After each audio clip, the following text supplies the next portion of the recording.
Itu untuk kayunya tersendiri ini pokoknya. Walau bisa banyak orang yang mengatakan jadi ya kami sama-sama bisa mengidentifikasi bahwa kayu ini jenisnya apa. Kita pengennya sih adalah mikrofnya. Mikrofon di sini sebagai Biasanya itu tanda-tanda bahwa seseorang itu akan tertarik sesuai dengan apa yang disyaratkan oleh leluhurnya. Ya. Jelajah masjid, jejak langkah mencari berkah.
Alhamdulillah kita udah melaksanakan sholat asar barusan.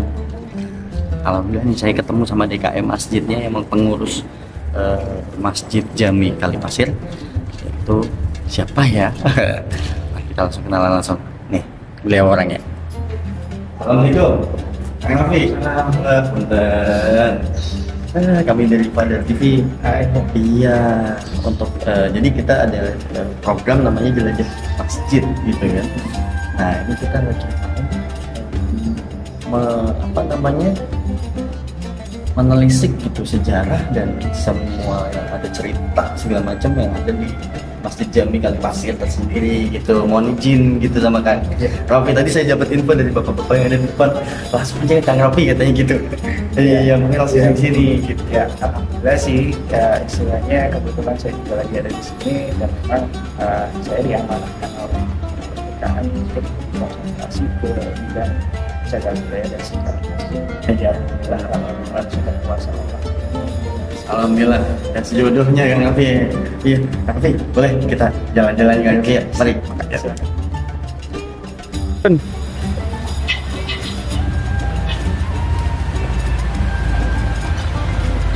Kan ini Pak Rofi kita jadi ganggu. Iya, ya kami dari Fadar TV ini untuk jelajah masjid. Untuk Masjid Kalisari ini sendiri, Kalipasir ya, Masjid Jami Kalipasir ini apa ya sejarahnya? Mohon takut saya salah menjelaskan gitu kan, punten langsung. Ya, kebetulan kita kan berada di makam ya. Iya. Ya, ada kaitannya dengan pendirian masjid atau sejarah masjidnya. Itu memang makam itu terkait dengan sejarah masjidnya. Salah satunya yang dimakamkan di sini adalah tokoh-tokoh perjuangan di masa-masa kearyaan atau kesultanan yang khususnya modern. Bisa kita lihat di sini. Yang di sini yang dimakamkan di sini ada makam di Tangerang. Dari segi nisannya juga memang bisa terlihat kesan-kesan tua.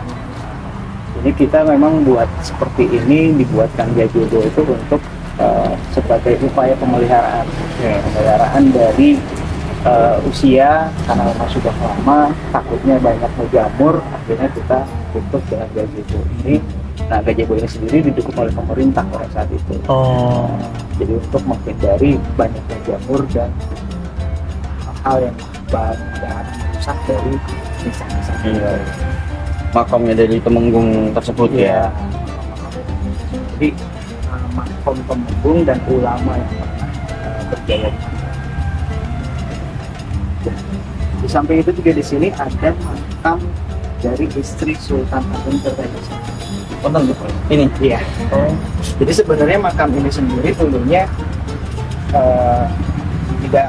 Jadi ini kan seperti buatan baru ya. Iya.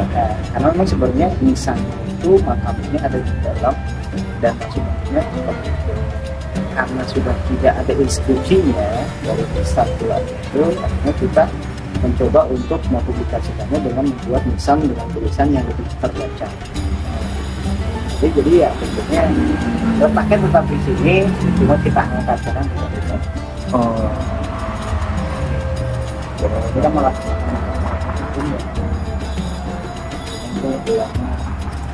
Ini cikal bakalnya Masjid Jami Kalipasir ya.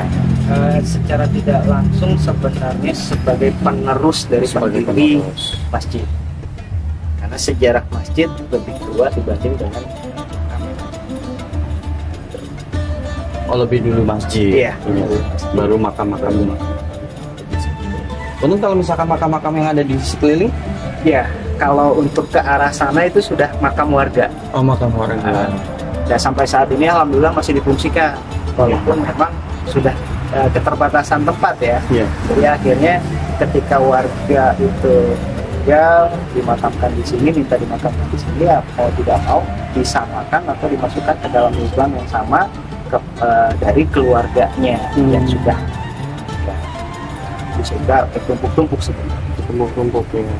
Ya kondisi makam juga sebenarnya dulu itu sampai ke pinggir sungai mas. Sampai ke Sungai Cisadane. Iya, Sungai Cisadane. Iya. Dulu namanya sungainya Sungai Cipamunggas. Dulunya awalnya. Jadi di masa VOC Portugis itu dari Sungai Cisadane.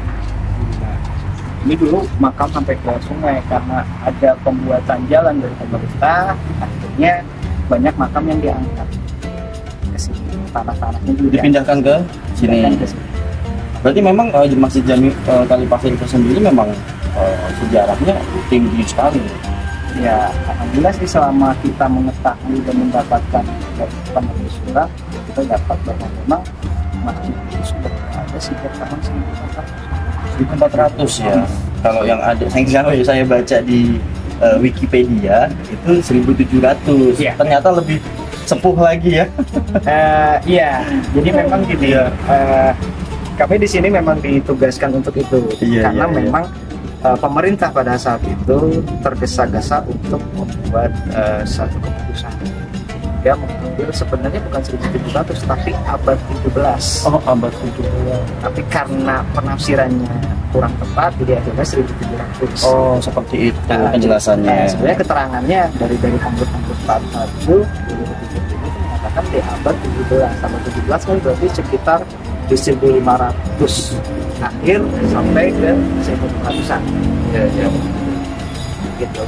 Nanti lah insya Allah saya coba jelaskan lagi. Boleh. Melihat peninggalan-peninggalan yang masih tersisa. Iya, masih banyak ya sebenarnya. Nah, Kalau untuk punten ini, iya. oh, Iya. ini makam Betul. Baik, sebelumnya tadi saya jelaskan dulu Iya. tentang yang tadi ya. Itu kan tadi kan makam warga sebelah sana. Oke. Yang ke sebelah sananya adalah masih keturunan dari Bupati Tangerang di tahun 1948, Raden Ahyar Pena. Jadi ketika transisi, ketika Belanda terus akhirnya digantikan oleh Jepang dan kemudian kemerdekaan, di masa kemerdekaan itu ya putra daerah itu yang diangkat ya salah satunya adalah Raden Ahyar Pena. Jadi Bupati yang ketiga kalau tidak salah kita sebut sekarang.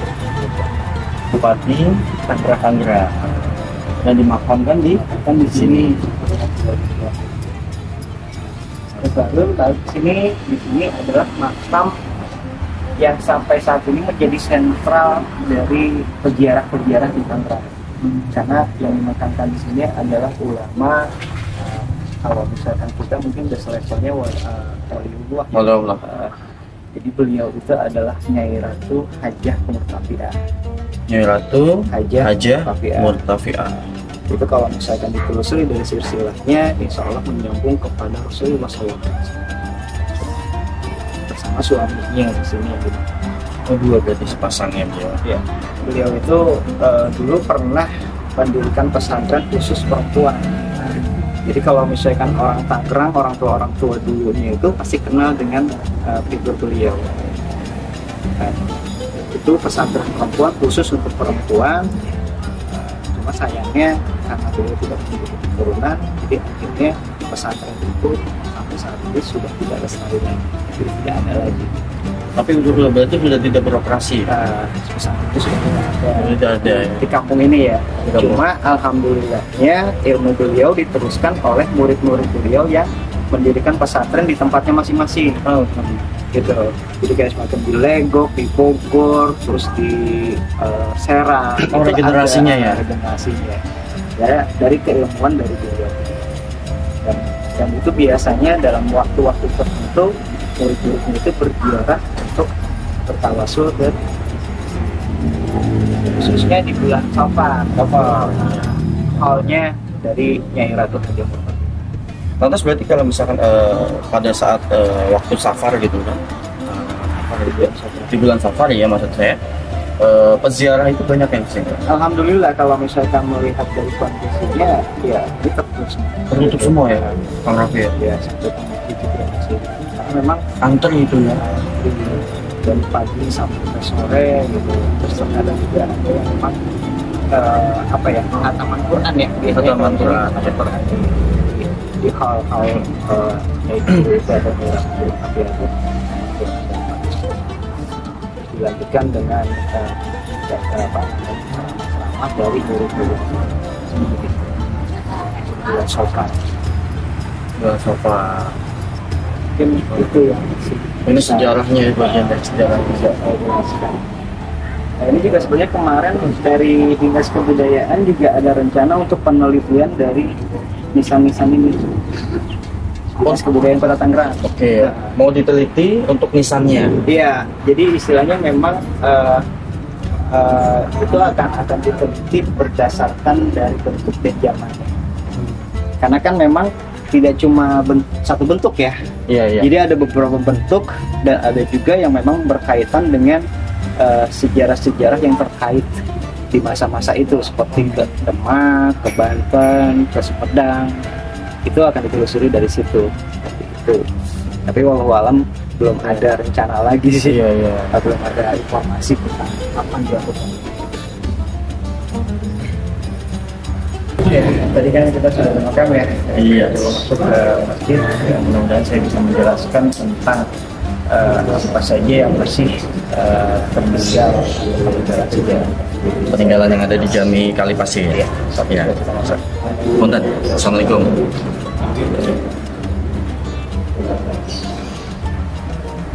Ya, jadi memang kalau misalnya dikembalikan kepada sejarahnya, masjid ini sudah berada di sejak tahun 1400. Jadi awalnya memang daerah ini khususnya Tangerang ya. Kalau sekarang kan disebut dengan Tangerang. Dulu itu masih bentuk antara perbatasan antara Pajajaran dengan Aten Gilang. Jadi sebelum Banten ada yang disebutkan dengan Aten Gilang itu di Tempalaya atau dipimpin oleh Pucuk. Jabatannya adalah Pucuk Umun. Itu sebelum ada di Banten. Sebelum ada Banten. Sebelum namanya Banten. Iya. Dengan demikian ini masih masuk ke dalam daerah Jajaran atau Kerajaan Sunda. Karena Pucuk Umun itu sendiri adalah masih di bawah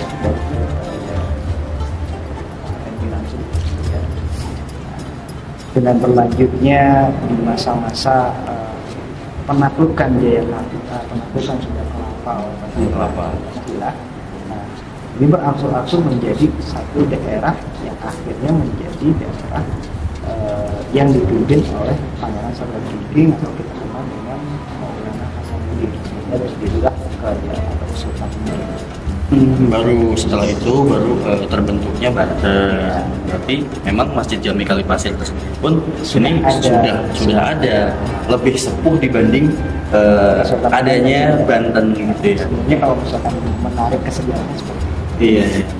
Karena memang di masa itu 1413 itu seorang anak dari Galuh yang disebut dengan kita Rofi mendirikan padepokan atau tempat kecil ibadah.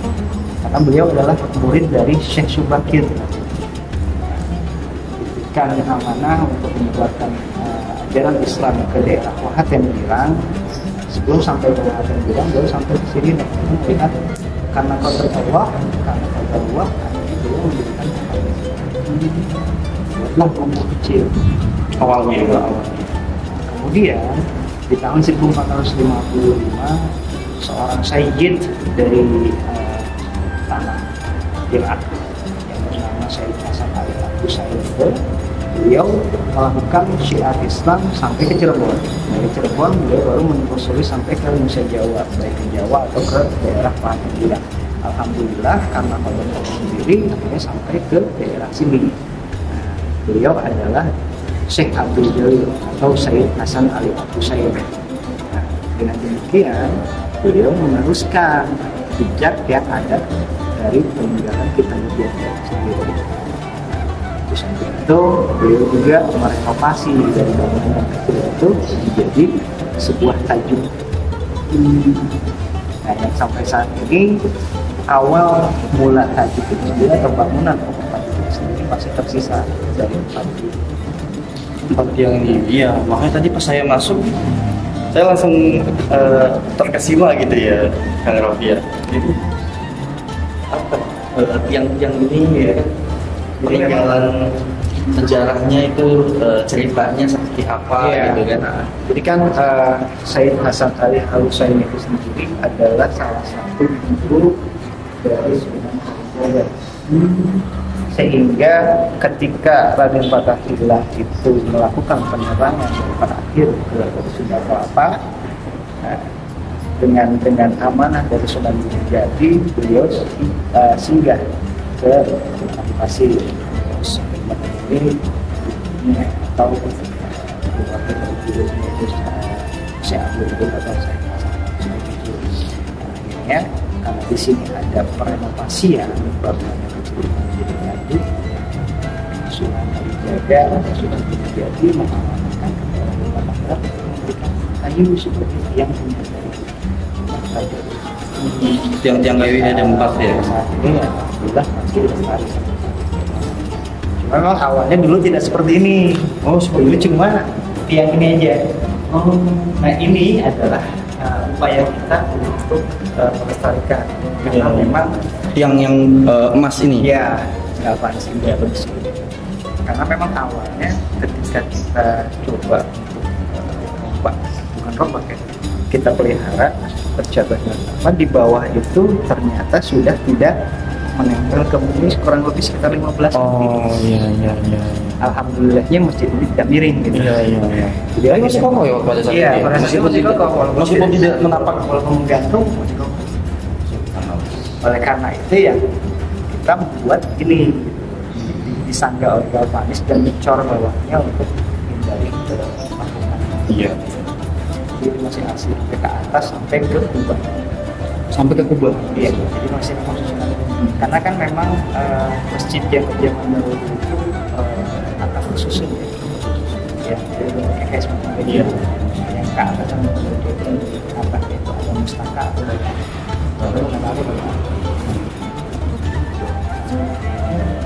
Berarti untuk kayunya tersendiri ini apa? Walau insya Allah banyak orang yang mengatakan jadi ya kami sampai saat ini belum bisa mengidentifikasi bahwa kayu ini jenisnya apa. Pengennya sih dari pihak yang terkait bisa meneliti usia. Harapannya ya Kang Rofi ya, Iya. ada penelitian yang bisa menjelaskan kayu yang menjadi peninggalan Sunan Kalijaga ya Kang Rofi. Ini bisa diteliti kayunya itu dari jenis apa. Nah, kalau ornamen-ornamen yang ada di atas keliling segala macam ini memang dari dulu sudah ada Kang Rofi. jadi kan memang dulu itu masjid itu masih bentuknya seperti gazebo ya, 4-3 dengan tidak mempunyai dinding. Jadi dinding ini sebenarnya baru mulai ada ketika budidaya pembuatan bata itu ada di zaman Sultan Agung Tirtayasa. Jadi dulu itu nggak ada dinding. Cuma dengan ini akhirnya dibuatkanlah dinding sampai dibuatkanlah mimbar yang memang sampai saat ini masih dinding mimbar, masuk mimbar di sini adalah mikrofnya di sini sebagian. Jadi biasanya berikutan para terus para imam bertempat di masjid, salah satunya adalah konsentrasinya di sini. Ini juga pernah dijadikan tempat muadzin untuk memberikan azan. Iya, kata kalimat sendiri menjadi suara karena gemaknya itu terdengar Sampai saat ini. sampai saat ini. Terakhir pada tahun-tahun berapa? Itu ketika Masjid Al-Ittihad dibangun. Jadi kurang lebih sekitar tahun 1950-an lah paling. Puluhan. Masih lalu kan. Baru pakai pengeras ya. Memang dari dasarnya dari karomah. Suaranya itu yang menggelegar ketika azan ya. Nah, dan itulah yang sering orang banyak merasa rasa yang lebih khusus itu ketika berada. Jadi dengan demikian itulah yang ada di dalam atau ornamen-ornamen yang ada. Nah, sayangnya memang karena kekurangan informasi banyak yang mengatakan karena pertama nih masjid ini berada di lingkungan perekonomian Tionghoa. Iya, yang Akhirnya- beredar seperti itu. Akhirnya banyak orang menyatakan bahwa masjid ini masih ada kontribusinya dari orang-orang Iya. Kan ada yang mengatakan bahwa masjid itu dibantu atau dibangun dibuat oleh arsitek Tionghoa. Nah, sekarang kami bisa malah bingung arsitek Tionghoa yang mana? Gitu. Karena tidak ada identitas yang mengatakan bahwa ini adalah peninggalan atau ciri dari Tionghoa. Karena dari segi ornamen pun murni, tidak ada bentuk-bentuk Tionghoa. Kalau misalkan ada ya silakan tunjukkan ke kami biar kami bisa Kan yang kita tahu itu ada apa, bentuknya masih seperti kayak pagoda, vihara, iya. itu kan yang beredar seperti itu, Kang Robi. Mohon penjelasannya gitu. Makanya kita tuh takut salah gitu. Makanya langsung, ini alhamdulillah banget Kang Robi ini menjelaskan dengan detail. Ya karena kan gini ya, menara itu sendiri dibangun itu berdasarkan fasilitas untuk menambahkan fasilitas yang ada. Jadi menara itu kurang lebih sekitar dari tahun 1909. Jadi jauh 1900-an. Jadi jauh dengan pendirian masjid. Yang dari 1400. Iya betul. Baru ada menaranya itu ya, bukan dari awal kan. Dari awal. Tapi kalau untuk lebarnya masjid itu sendiri udah emang dari sekian meter. Iya, karena memang seadanya ya sebenarnya dengan gazebo itu kan 4 tiang dengan yang dari atapnya ya. Ini hanya sebatas ya itu sekotak ini lah, sekotak ini. Jadi kalau misalkan itu kesana itu adalah sebenarnya penambahan. Iya. Jadi orang yang aslinya adalah dari Masjid. Terkait untuk akulturasi budayanya itu betul itu. Mohon izin.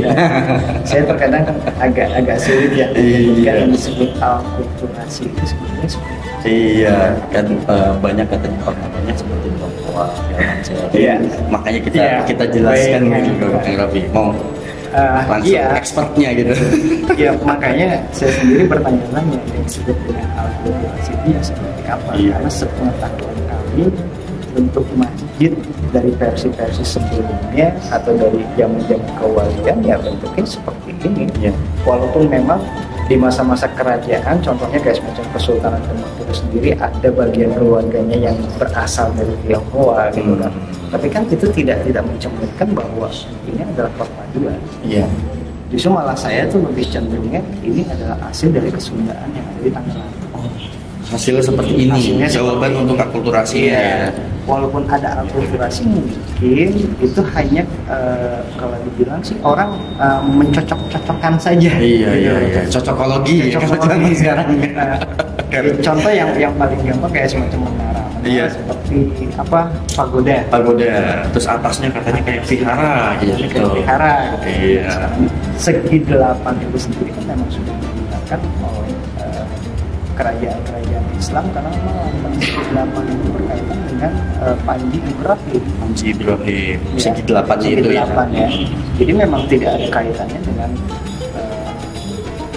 apa namanya Vihara ataupun pagoda. Pagoda. Walaupun ada pun mungkin hanya kemiripan saja. Iya betul. Mungkin serupa aja Serupa gitu. saja. Dan kita lihat juga gini kan, kalau misalkan pagoda itu sendiri kan memang lebih cenderung melambangkan tentang naganya. Iya. Ada kuku naga gitu atau apalah istilahnya di sini. Kelenteng-kelenteng. Ya, mereka seperti itu dan bentuknya juga seperti untayan di Cina itu kan bagus seperti melengkung kayak gitu. Mungkin juga expertnya sendiri bisa menjelaskan ya. Iya. Jadi kalau misalkan buat saya sih itu hanya kebetulan saja. Nah sementara kayak semacam kubah yang di atas nih, yang masjid yang di atas itu adalah peninggalan memang asli dari peninggalan di masa-masa Kesultanan Batak.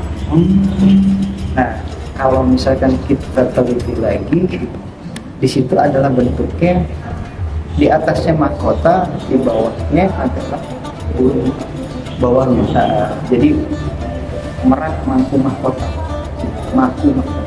Jadi istilahnya merak itu membawa mahkota. Jadi bukan lambang yang dikaitkan dengan Cina. Iya iya. Tapi kalau misalkan kita teliti lebih baik, kita perhatikan lebih jelas Detailnya ya? detailnya, itu bentuknya burung. Itu di bagian mana? Ono? Di kubah ya. Kubahnya. Nah, nanti kalau misalnya insya Allah kita bisa naik ke mana, kita bisa lihat dengan juga. Kita akan terlihat. Gitu. Nah itu adalah salah satu juga peninggalan yang masih lestari. Samping dengan kebudayaan yang ada, contohnya kayak semacam sholawatan. Terus ada juga yang masih lestari sampai saat ini adalah peringatan Maulid Nabi Muhammad SAW. Di mana di peringatan itu kita mengadakan yang disebut dengan arak-arakan atau karnaval terapi. Masih setiap tahun. Alhamdulillah sampai saat ini masih dilakukan Warga sekitar. warga sekitar. Atau ada dari luar juga mungkin. Ya justru itu yang jadi hebatnya itu di seluruh Tangerang Raya cuma Kalipasir Hanya Kalipasir ya yang masih eksis ya. yang masih eksis. Walaupun alam waktu dulunya ada atau tidak, tapi yang jelas yang kami tahu cuma ada di Kalipasir. Kalau ditelusuri dengan sejarahnya itu berkaitan dengan sejarah dari Sultan Abdul Qadir di tahun 1639, di mana beliau mendapatkan gelar Sultan dari Mekah dengan membawa panji Nabi Ibrahim dan mengarah pemberian dari Sultan itu. Kapal itu sudah dikibarkan dan akhirnya sampai ke istana, dan setiap bulan Maulid itu dikelilingkan di lingkungan istana untuk menambah giroh dari kesultanan. Sehingga kalau misalkan di daerah Pandai itu ada daerah Serang itu ya ada yang dikenal dengan Panjang Bulut. Ya. Kalau nggak salah itu Panjang Bulut itu masih lestari di sini karena memang asal di sana kesultanan daerah ini. Yang paling terjauh adalah Kalipasir. Kalipasir ya. Kalipasir ada kaitannya dengan kekerabatan pada Sultan Kanipa pada saya. Jadi masih lestari. Dan insya Allah kalau misalkan ada kesempatan, akan Bismillah. di bulan Maulid, ya mudah-mudahan bisa menyaksikan. Bismillah. Insya Allah kita bisa dokumentasikan juga nantinya ya Kang Rofi ya. Gitu. Alhamdulillah. Cuma itu aja. Iya iya iya. Bisa saya sampaikan yang mudah-mudahan bisa. Syukran. Kita terima kasih banyak. Wah, sangat terima kasih tentang semua penjelasannya Kang Rofi, dari makom, depan, sejarah segala macam sampai yang ada di dalam bangunan Masjid Jami Kalipasir. Itu sangat detail gitu kan. Ya, karena memang Kang Rofi tersendiri memang yang mengurus dari dulu ya Kang Rofi di sini ya. Ya sebenarnya Iya. kalau dibilang mengurus sih karena kebetulan saja saya lahir di sini. Kakek buyut saya di sini, jadi ya sebagai apa ya, sebagai generasi ya menjadi satu kewajiban saya untuk melestarikan itu. Ya, alhamdulillah saya dikasih kemampuan sama Allah untuk bisa menerangkan apa yang bisa saya terangkan. Ya kami dari Fadar TV mohon maaf sekiranya kalau misalnya ada kekurangan, salah pengucapan kalimat mungkin kan gitu. Iya. Ya alhamdulillah lah, karena memang terkadang kami juga kesulitan dengan adanya informasi-informasi keluar khususnya YouTube ya. Iya. Yang memang narasinya atau sumber-sumbernya entah dari mana itu ya. Voice over segala macam. Makanya itu kita gimana kalau misalkan kita tuh datang ke sini dan langsung kita gali gitu kan, yang aslinya tuh seperti apa gitu. Dan alhamdulillahnya ketemu Kang Rofi, alhamdulillah. Selepas Alhamdulillah tadi. jadi jalan kita untuk menerangkan. Karena ya memang sih kalau misalkan dilihat dari segi tentang Masjid Jami Kali Pasir dengan tank dari sana. Iya. Ya kurang lebih sekitar 100 meter. Mungkin dari situ ya dasarnya jadi ada cocokologi itu ya. Ya, yang paling ini terkadang gini, selalu mencari-cari mana sih yang lebih dulu gitu. Oh, iya. Sementara kan kita tidak Nggak mempermasalahkan. ada kan permasalahan itu. Makanya sampai saat ini masih kondusif karena kita tidak pernah membicarakan tentang siapa yang dulu. Walaupun kita tahu sejarahnya, tapi kita tidak pernah. Oke, berat. Ya, sekiranya seperti itu pemirsa semua yang sudah dijelaskan oleh Kang Rofi. Ya, kita udah telisik langsung ke Masjid Jami Kali Pasir, menggali apa yang sebenarnya sejarah, legenda segala macam yang ada di Masjid Jami Kali Pasir tersendiri ini. Gitu ya, pasannya. Iya, pasan ternyata memang diem orangnya. Iya, nggak banyak ngomongnya dikit-dikit tapi ntar kalau episode selanjutnya mungkin udah padahal ketemu sama-sama sudah. Iya. Ya, assalamualaikum semuanya. Kami dari Fadar TV juga terima kasih Kang Rofi Sama-sama. yang sudah mau menjelaskan dengan sangat detail gitu kan untuk episode di jelajah masjid kali ini. Gitu. Semoga poin-poin yang ada tersebut yang sudah dijelaskan juga oleh Kang Rofi menjadi menjadi salah satu pengetahuan baru gitu ya untuk sebagai hasanah sejarah. Iya, sebagai hasanah dan sejarah ya Kang Rofi ya. Gitu. Iya. Karena kan ya memang sih kalau misalkan sejarah itu kan selalu terkait dengan versi atau literasi yang ada ya. Jadi kita juga tidak menafikan sumber-sumber yang lain. Tapi ya saya khususnya DKM Masjid Kali Pasir menceritakan apa yang sudah turun-temurun atau tradisi lisan yang disampaikan oleh terkait kebenarannya Malam so. Intinya Kang Rofi di sini menjelaskan sesuai dari turunan generasi ya Kang Rofi ya. Kayak gini. Aduh, saya nggak tahu nih mau ngomong apa nih. Udah, banyak banget apa pengetahuan yang saya serap gitu ya tentang Masjid Jami Kali Pasir ini. Ya, untuk pemirsa semuanya jangan sampai lupa untuk selalu ikutin semua segmen-segmen program episode-episode kita yang ada di Fadar TV ya. Tetap stay tune dan tunggu semua video-video baru kami nantinya. Masjid mana lagi yang harus kita telisik, masjid mana lagi yang harus kita gali untuk legendanya dan segala macam cerita aslinya gitu kan. Ya Kang Rofi, saya mohon maaf dan sudah mengganggu gitu maksudnya. Saya pamit mohon izin gitu kan. Terima kasih banyak ya Kang Rofi ya. Oke, ya kita beri salam dulu untuk pemirsa yang ada di sana. Assalamualaikum.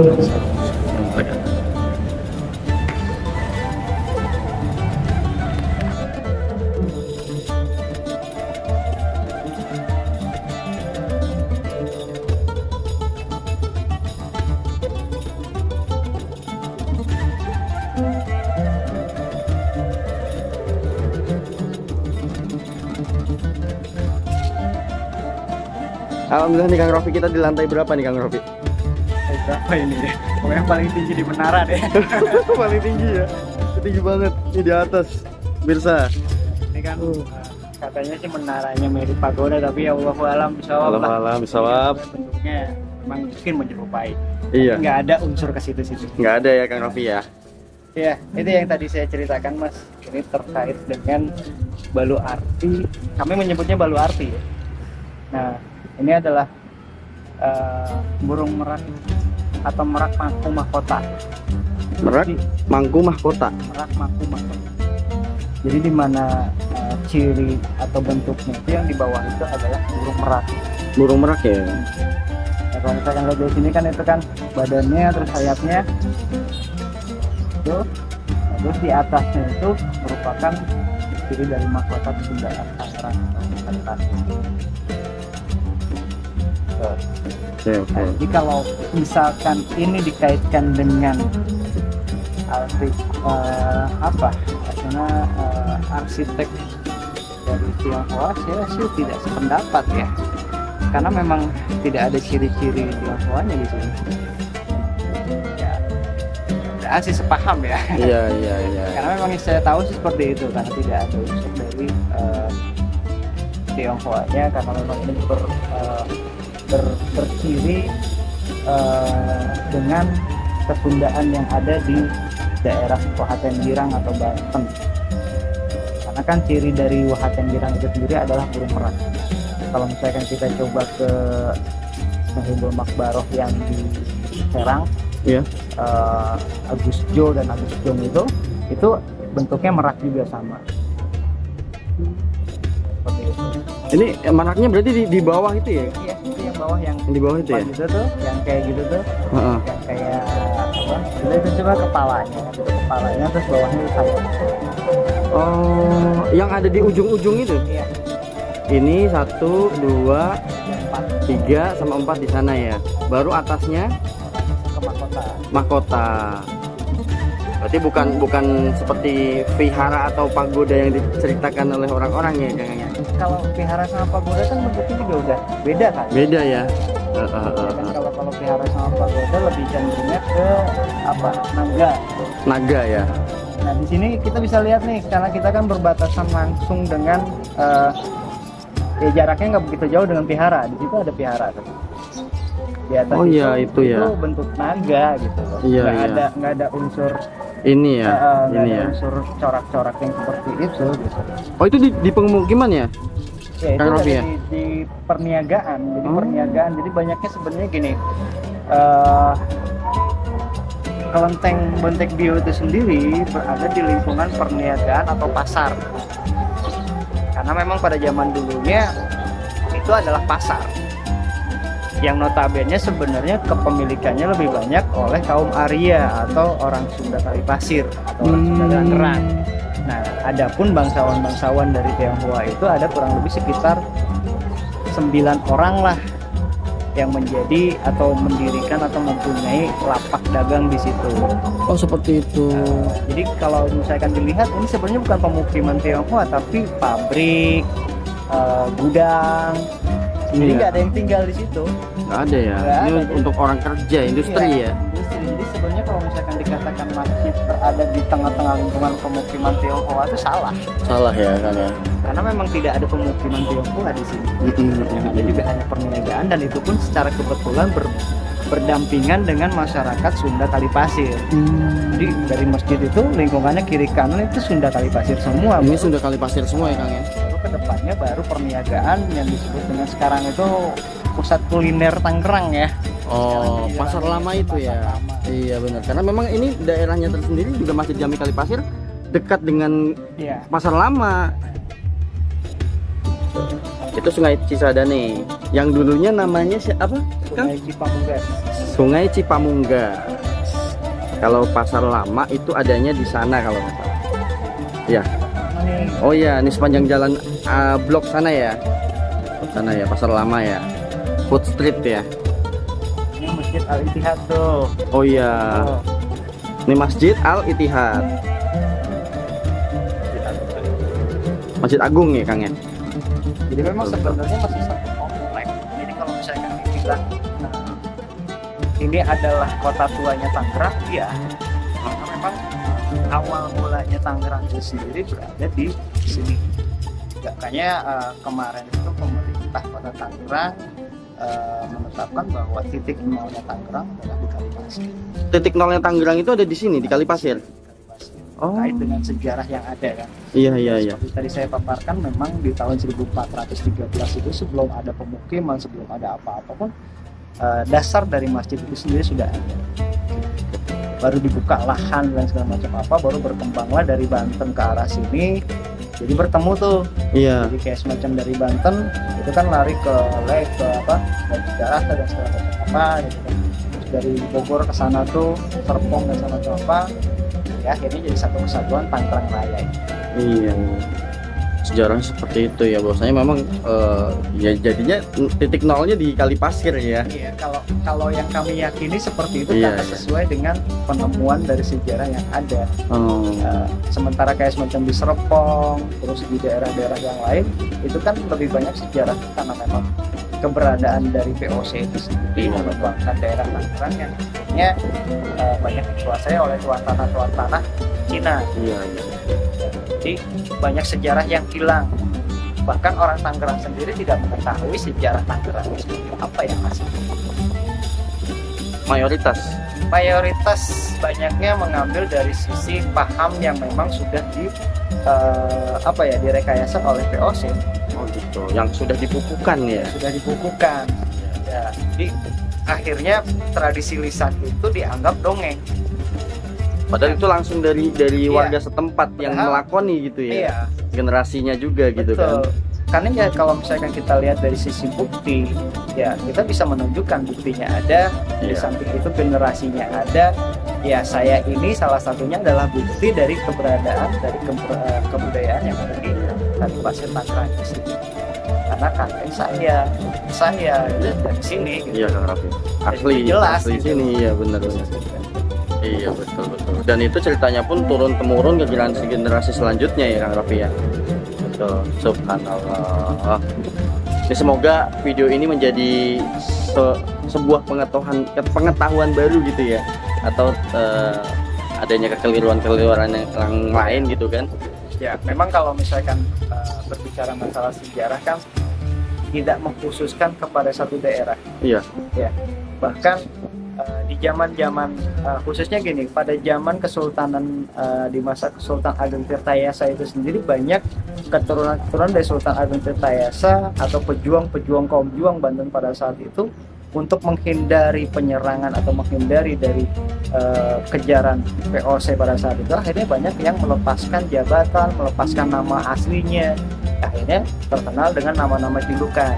Padahal kalau misalkan ditelusuri, nama julukan itu sendiri hanya sebatas julukan, tapi nama figurnya atau orangnya itu masih beliau-beliau juga.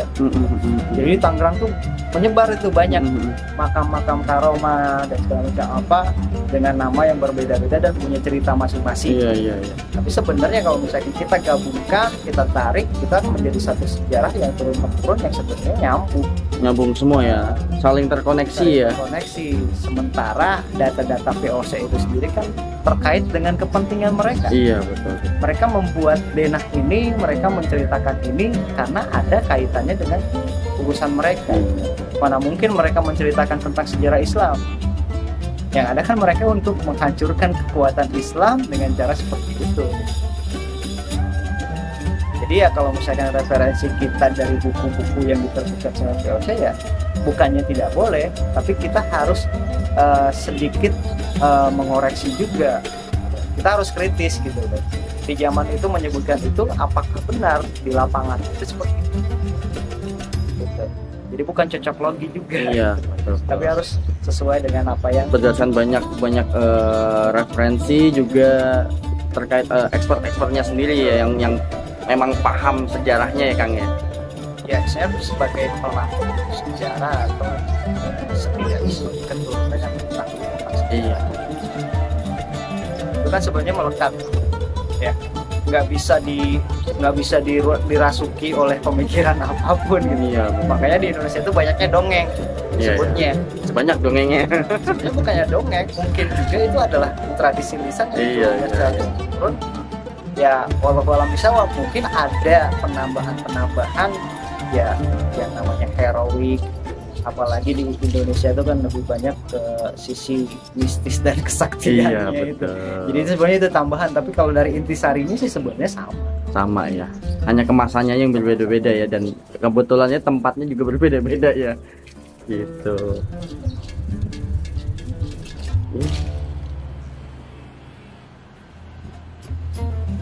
Tapi makam ini masih ada yang, maksudnya ketika warga sekitar ada yang meninggal gitu, mohon maaf, ada yang dimakamkan di sini juga atau ada makam lain? Kang. Kalau khusus untuk warga Kalipasir memang makamnya ini. Ini ya untuknya. Jadi ya mau tidak mau memang digabungkan kepada sanak keluarganya yang sudah meninggal. Oh berarti di apa sih isinya ditumpuk lah. ditumpuk ya. Berarti digali lagi ya? Diganti lagi.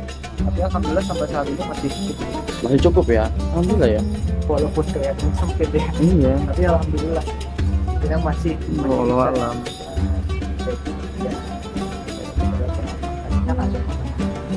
Iya. Minggu kemarin. Iya benar. Seperti itu. Iya. Karena emang di sini makam masih begini. Tapi khusus untuk warga.